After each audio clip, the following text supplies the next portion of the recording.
Hello. Welcome to GC's Book Club. I'm garethcmckay, your host for this evening. It's a special, Monday night stream. What more could you ask for, all two of you inside the house? Now you have to let me know if getting any lag. It was a bit fucking slow to load, to be honest. But yeah, well, let's get into it. It's going to be a chilled one. I read this last week. I finished it on Saturday, but I was pretty unwell. So I'm not sure how well my interpretation will go down, but we'll see. I'm pretty sure I took most of it in well enough. And yeah, well, I mean, I suppose in some ways it was somewhat fitting that I was feeling unwell when reading this because of the I'm having issues with my sound equipment. Just trying to get it to shut the fuck up. Okay, better. Yeah, well, the reason I say it's fitting, I suppose, isn't really the fact that anyone is physically unwell in the novel, but there is certainly somebody who is unwell of mind, let's say, and is one of the subject matters of the book. And well, I'll get onto that.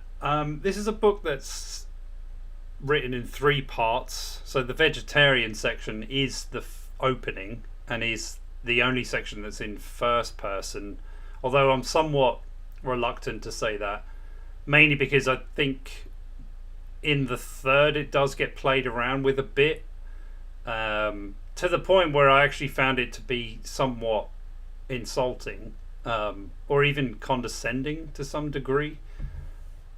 We'll get to that. And then the second part is called the Mongolian Mark. And the third part, I was actually kind of like thinking of what I was going to say. I couldn't even remember what the third part was. I think Flaming Trees, I think it was. Easily the worst section. I almost felt like it was something that was tagged on to kind of pass it off as a novel. It did follow from the events of the previous 2 sections, but I found it to be a disappointing end to what could have been a really fun read, and something that I think I would have enjoyed quite a lot. We'll get to the sections, as it were.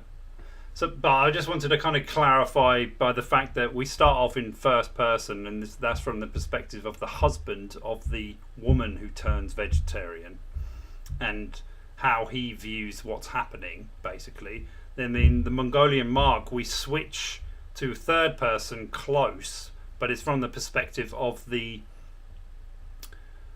husband of the sister who is the vegetarian. And he now has a keen interest in this girl who has decided to become vegetarian for reasons we'll get into.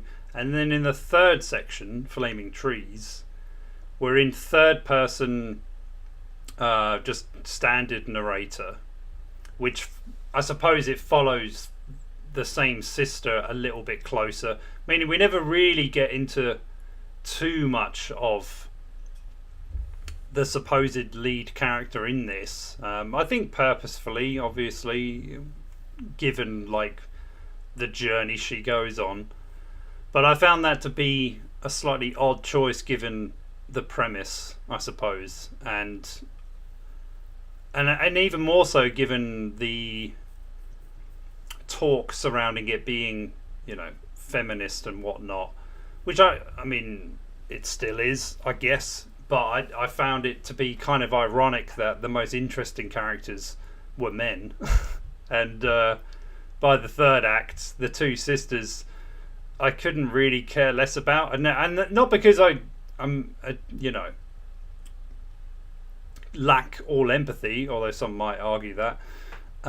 Mainly because I just didn't really feel that there was much to get invested in with them. I mean, talk about having your victim cake and eating it too. I mean, they were bereft of personality, I thought, the both of them. But maybe that's the point that the book was trying to make. But I'm sick of trying to make points on the behalf of a novel or the author's intention just because critics label it this, that, and the other. Whereas, really, if you were to pick it up blind and just read it, I mean, yeah, there might be a couple of points here and there, but it's interesting to me that you will hear a lot about how it's a Kafkaesque, allegorical kind of tale, but anything that's Kafka isn't going to get labelled to do with patriarchy or to do with,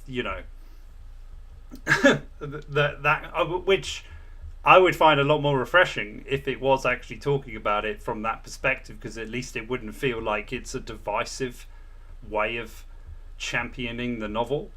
But maybe that's just me. I don't know. But that yeah, for me, the less said about the women in this, the kind of, that's what seemed to be what the author did. I didn't really didn't feel invested with them. Yeah, I could tell I've been ill because that tastes weird. But the first glass always does when it's been a while. Anyway, just to get into the synopsis, I'll just humour you with this. So, of course, now that Han Kang, I'm going to be butchering some South Korean names here. I hope we all understand that. Yeah, of course, now that she's won the Nobel Prize, it's going to be completely littered with all of the talk about it. I mean, fair play to her, winning that, and I'd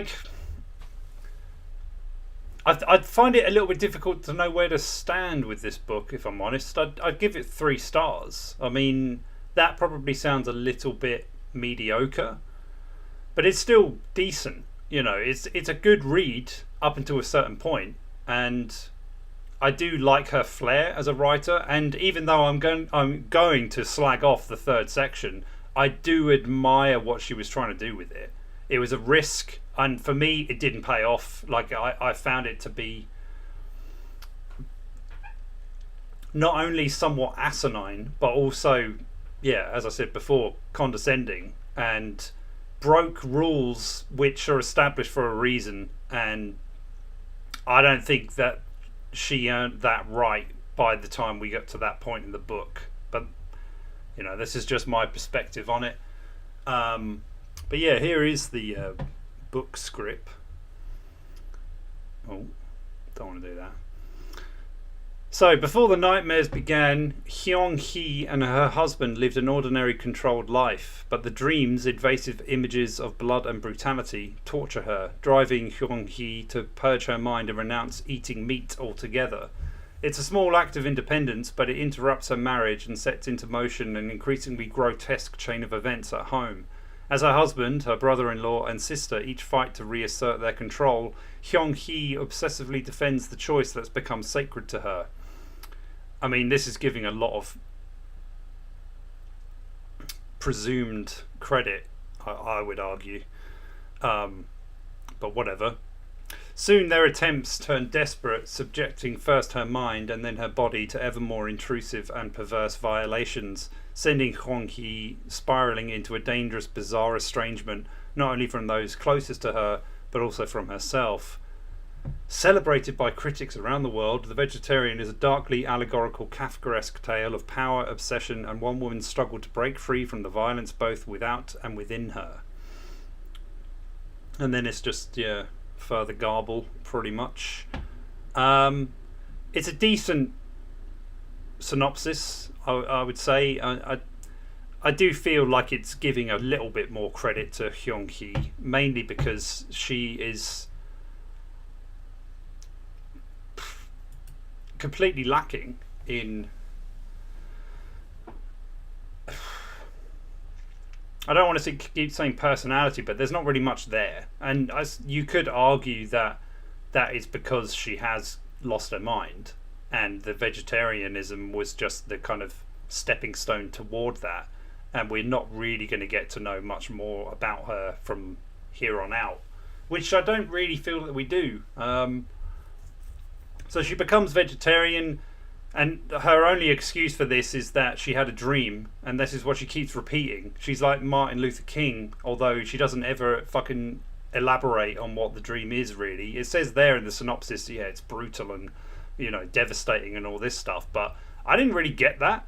And there were quite a lot of other folk out there going on about how unsettling it is and how disturbing it is, and I was just like, I was reading it thinking, maybe my viewpoint on things is so damaged by this point that I don't feel the same things that people are seeing. Like, all I'm seeing is that we've got a fucking schizoid type personality who just one day on a whim decides, oh, I'm vegetarian now because I had a fucking dream, and that's the only explanation I'm going to give for it. And apparently I'm supposed to empathize with this, or I'm supposed to be like, oh, what a brave woman and all this kind of stuff. And it's like, I think it's fine. I found it interesting, but I can't start celebrating her as a personality and what a triumph of feminine power this is and all that lot. She was a complete kook, and in all honesty, what her father does to her, I could actually empathize with more than what the other characters do. And I am being a bit extreme with that, of course, because by the end of this first act, when they have a kind of gathering with the family, the father basically tries to force meat into her mouth and make her eat because she's become so emaciated, and she's not answering anything. And it is pretty, it's grim and whatnot, but at the same time it's almost like trying to deal with someone who refuses to answer you. Like, it's a bit like, where do you go with that? And the only other kind of demonstrations of feminine sovereignty that she displays is that she just stops wearing a bra, even though her, you know, she's modestly breasted as the I would give Kang her credit in the sense that she writes about titties as much as Stephen King does in Carrie in this book. I mean, there's a lot of titty talk, even though the titties are pretty, you know, there's not much to talk about, as what is evidenced in the book. But yeah, there's a lot of breast talk, and there's a lot of, like, she doesn't like wearing bras, so she just stops wearing them. But then when they're at this business meeting with her husband, she just decides to wear a pretty revealing top, and her, you know, aureolas are shining through and everyone can see him. And she's basically just like, I mean, I don't know whether this is a demonstration of someone showing their independence or they're just someone being an inconsiderate prick, basically. Like, I don't know where you draw the line, and I find it bizarre that you would view this. Maybe you could view it as a kind of misconstrued act of trying to show your own, you know, personality, I suppose, and that would be fine. I mean, it made for some humorous reading, and it was quite funny to see the main guy acting so horrified by the fact that there's a bit of nip on show and all of that kind of stuff. But yeah, what it eventually leads to when it with the family and how you can kind of see why she is the way that she is, in fairness to the book. She's probably lived under the thumb of her father for, you know, majority of her life. Apparently he was a bit, you know, slappy happy with her and only her,